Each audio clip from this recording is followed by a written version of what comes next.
नील, अब आप ये सैड फेस लेकर क्यों खड़े हैं? कम ऑन, बहुत हो गया ये इमोशनल फूल बनना। थोड़ा प्रैक्टिकल हो जाइए लाइफ में। बस बस बस, इमोशनल फूल था मैं। अभी तुमने दिखाया मुझे कि प्रैक्टिकल होना क्या होता है। तुमने बताया मुझे, मैं देख के समझदार बन गया हूं मैं। तुमने सिखाया ना मुझे कि दूसरों के लिए जीने का क्या अंजाम होता है। इसलिए अच्छा है ना इंसान अपने लिए जिए, स्वार्थी बनकर रहे। ये सीख तुमने दी है मुझे।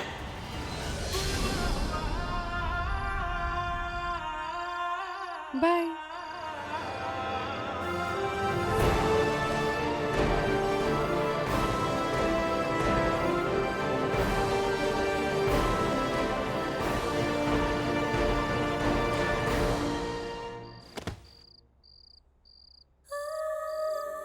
चाहत, चाहत संभालो अपने आप को। चाहत, चाहत अभी तो तुम इतनी रोमांटिक बातें कर रही थी।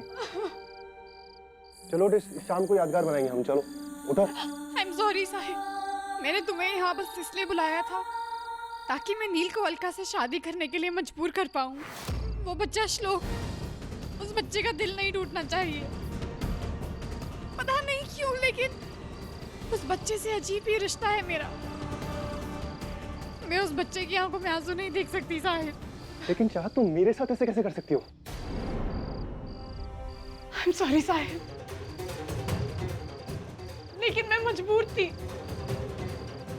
साहिब प्लीज, मैं तुमसे रिक्वेस्ट कर रही हूँ, तुम अपनी लाइफ में मूव ऑन कर लो, क्योंकि मैं नील के अलावा किसी और से प्यार नहीं कर पाऊंगी।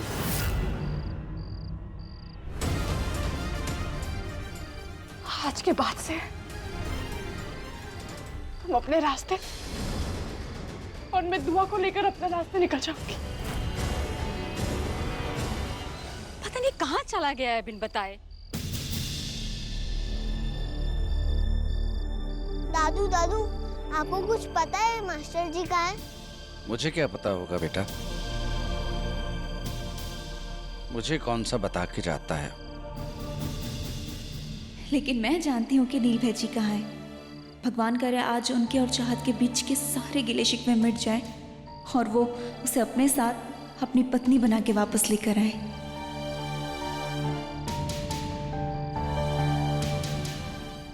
मैं यहां हूं।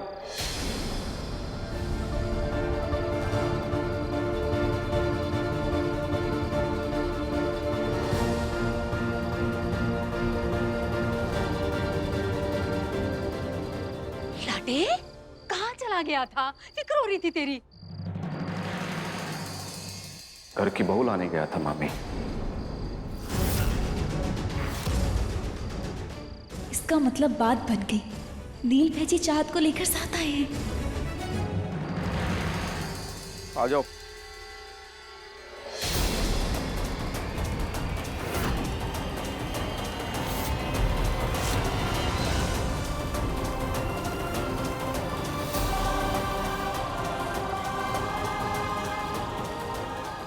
श्लोक को एक माँ की जरूरत थी और मैं इतना स्वार्थी नहीं हूं कि श्लोक से उसकी माँ छीन लूं। इसलिए मैंने डिसाइड किया है कि मैं अलकनंदा से शादी करूंगा।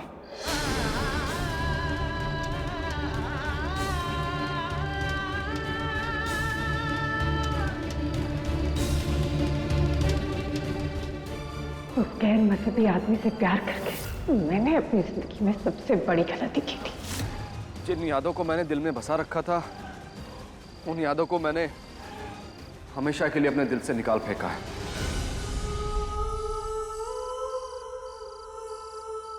अब मेरी जिंदगी में बस श्लोक और अलकनंदा हैं और यही मेरा परिवार है।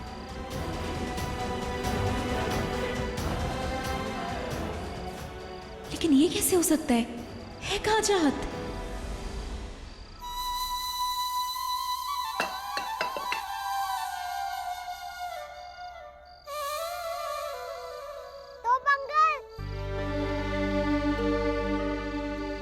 तो पंकल, बाबा अलका माँ से शादी करने के लिए मान गए। अब अलका रोएगी तो नहीं? अब कोई अलका को डांट नहीं पाएगा ना? नहीं बेटा, अलका माँ क्यों रोएगी? ये तो खुशी की बात है ना।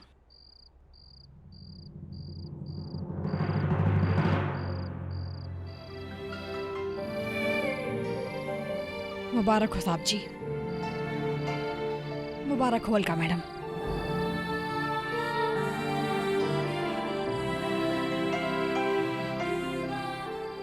लीजिए, मुंह मीठा कीजिए।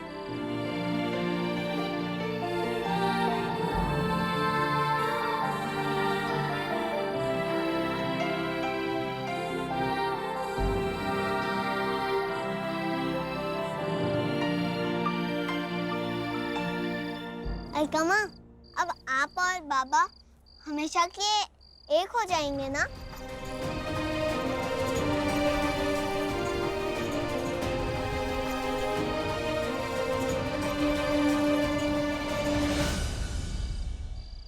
इसीलिए इतना चौंक रही हो ना, क्योंकि जो प्लान तुमने बनाया था वो तो कामयाब नहीं हुआ।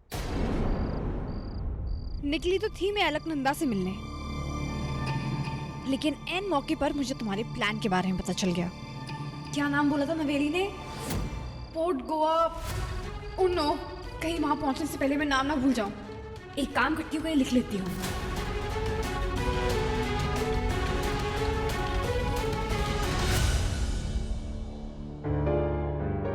क्या नाम था? Port Goa villa. लगता है किसी ने इसके पिछले वाले पन्ने पे काफी कसकर लिखा है और सारे निशान आ गए।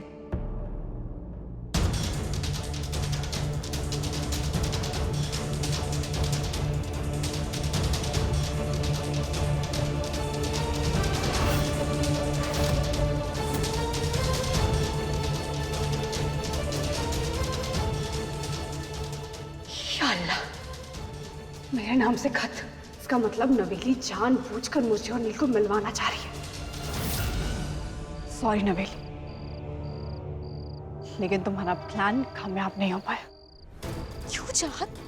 ऐसा भी क्या गलत किया मैंने? तुम जानती हो तुम्हें और नील भेजी को एक साथ होना चाहिए। तुम दोनों बने ही एक दूसरे के लिए हो। तुम मिली उनसे? हाँ, मैं मिली उनसे और उन्हें इस बात का एहसास दिलाया कि मैं जिंदगी में आगे बढ़ चुकी हूँ। चाहत तुम क्यों ये सब बोल रही हो? तुम्हें क्या? क्योंकि नवेली में श्लोक का दिल नहीं तोड़ना चाहती। वो बच्चा तो दिल से अलकनंदा को अपनी माँ मानता है, और मैं कौन होती हूँ उन्हें जुदा करने वाली? वो देखो कितना खुश लग रहा है।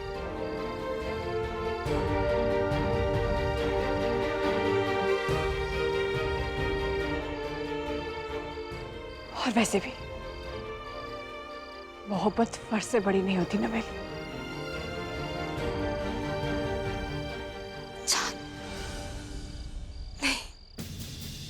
नहीं भोलेनाथ, इतने सालों बाद इन दोनों का एक ही शहर में आना, एक ही छत के नीचे रहना, ये कोई इत्तेफाक तो नहीं हो सकता। मैं समझ सकती हूँ, ये आपका इशारा है कि नील भेजी और चाहत हमेशा के लिए एक है। लेकिन भोलेनाथ, भोलेनाथ प्लीज आप कोई चमत्कार कीजिए जिससे ये दोनों एक हो जाए। प्लीज आप कुछ कीजिए।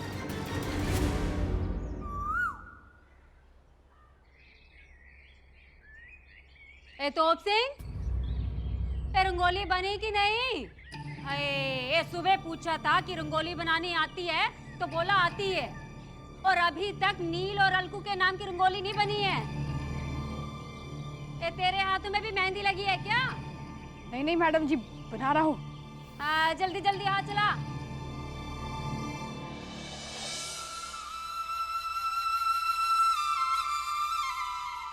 कैसे मैं किसी और का नाम नील के साथ लिख दूं? कैसे देख पाऊंगी मैं किसी और को नील के साथ? अल्लाह मियां, इतना बड़ा दिल कहां से लाऊं मैं?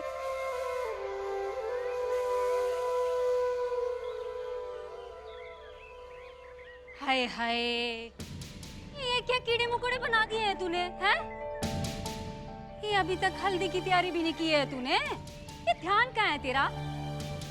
अम्मा मत डांटो ना तोप अंकल को, आज तो खुशी का दिन है। और अगर तोप अंकल थक गए तो धुआ और मैं मिलकर रंगोली बना लेंगे। चलिए उठिए तोप अंकल, हम लोग बना देंगे।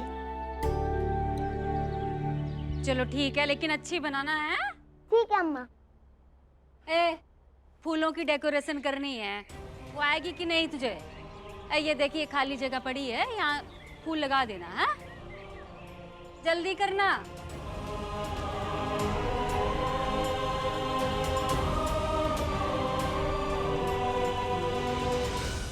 चाहत, तुम क्यों अंदर ही अंदर घुट घुट के मर रही हो? तुम जानती हो ना कि नील भेजी भी ऐसे घुट रहे होंगे अंदर से।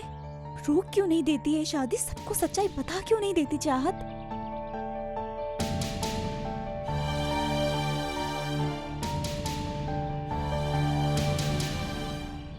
पता है, एक बार अलकमा और बाबा की शादी हो गई ना, तो हम तीनों का एक अपना कमरा होगा। मैं, बाबा, अलकमा। तुम भी आ सकती हो हमारे साथ सोने, कभी कभी।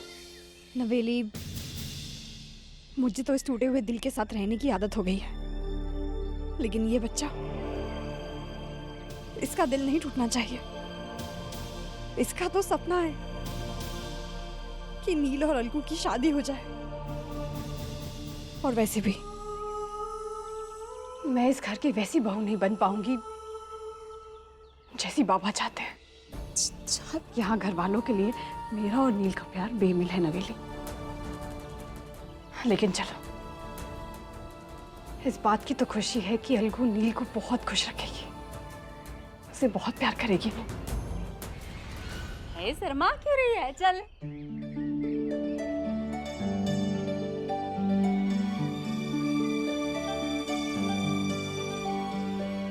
मैं ठीक तो लग रही हूँ ना?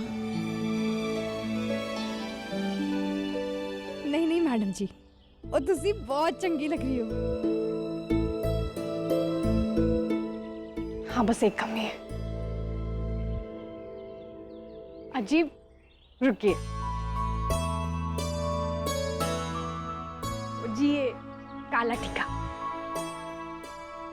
नवेली बहन जी, ये लीजिए, अलका मैडम को भी काला टीका लगा दीजिए। लीजिए ना।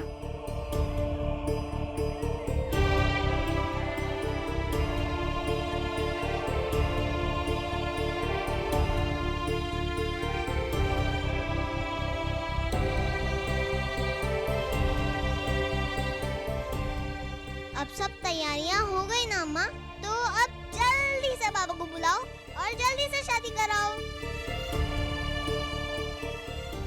लेकिन कहाँ है बाबा? मैं तेरे बाबा नू लेकर आता हूँ। अच्छा अच्छा, जल्दी लेके आ जा।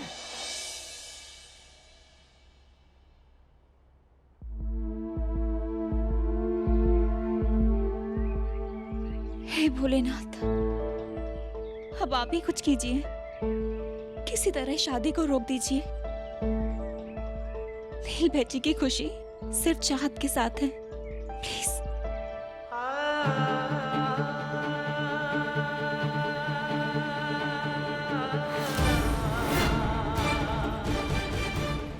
उस गैर मजहबी आदमी से प्यार करके मैंने अपनी जिंदगी में सबसे बड़ी गलती की थी। आप अपने मजहब की कोई अच्छी सी लड़की देखिए, शादी कर लीजिए उससे।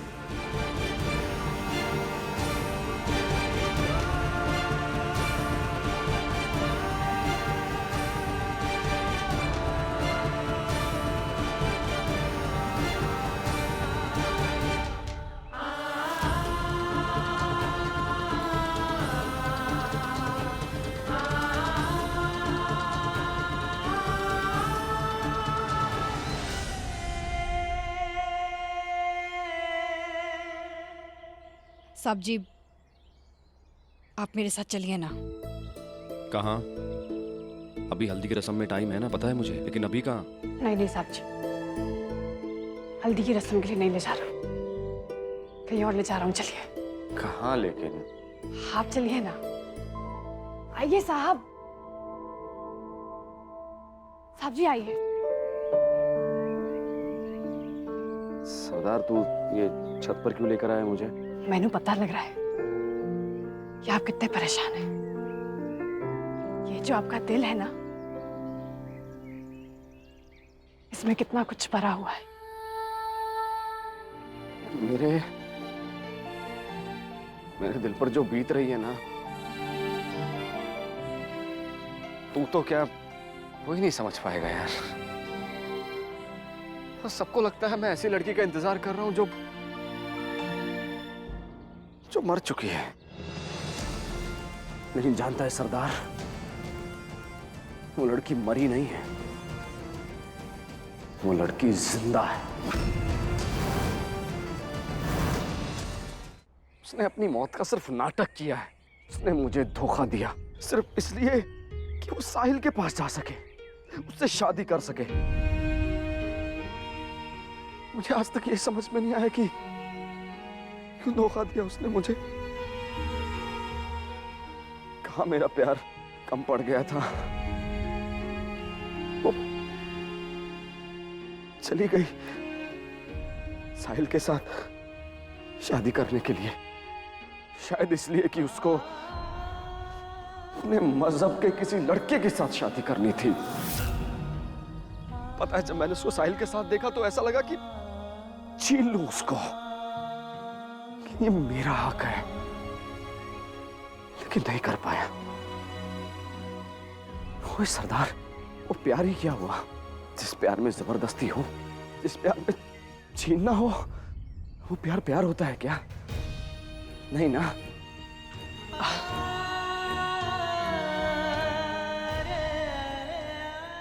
सॉरी यार सरदार, मैं क्या क्या बके जा रहा था। वो बहुत कुछ भरा हुआ है दिल के अंदर, तो बोलता ही चला गया मैं। साहब जी, इसलिए तो मैं आपको यहाँ लेकर आया हूँ। ओ जी, मैंने पता है कि आपके अंदर बहुत कुछ भरा हुआ है, इसीलिए चीख कर चिल्ला कर हो जी अपना दिल हल्का कीजिए। हो जी मेरी बात मानिए, एक बार आप ऐसा करेंगे ना, हो जी आपको बड़ा चंगा महसूस होगा। जो भी वो लड़की है ना, उसके बारे में जितनी भी भड़ास है सारी निकाल दीजिए आज। अरे नहीं यार, साहब जी आप कर सकते हैं। चीखिए साहब जी। अच्छा काम कर, इधर आइए, चढ़िए ऊपर। अरे चढ़िए, अब जोर से चीखिए, अपने दिल की सारी भड़ास निकालिए।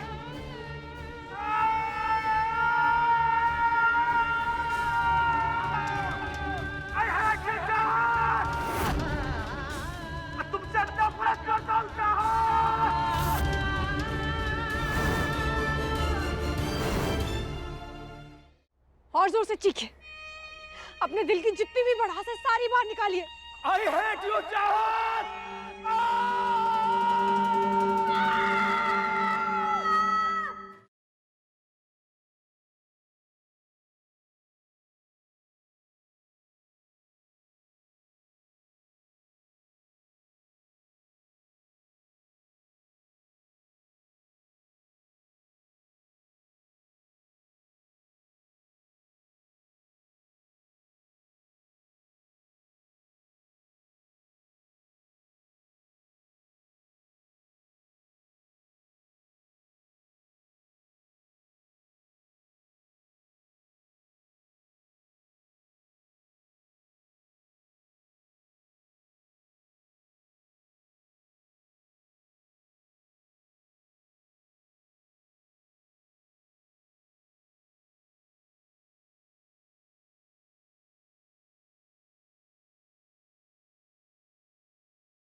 नीचे सब हल्दी की रस्म के लिए इंतजार कर रहे हैं, चलिए।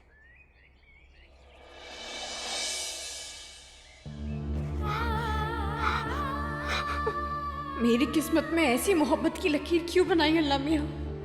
हर बार यही होता है, मोहब्बत दिल को छू पाए उससे पहले कुर्बान हो जाती है। इतने पास आकर भी नील हमेशा मुझसे दूर क्यों हो जाते हैं?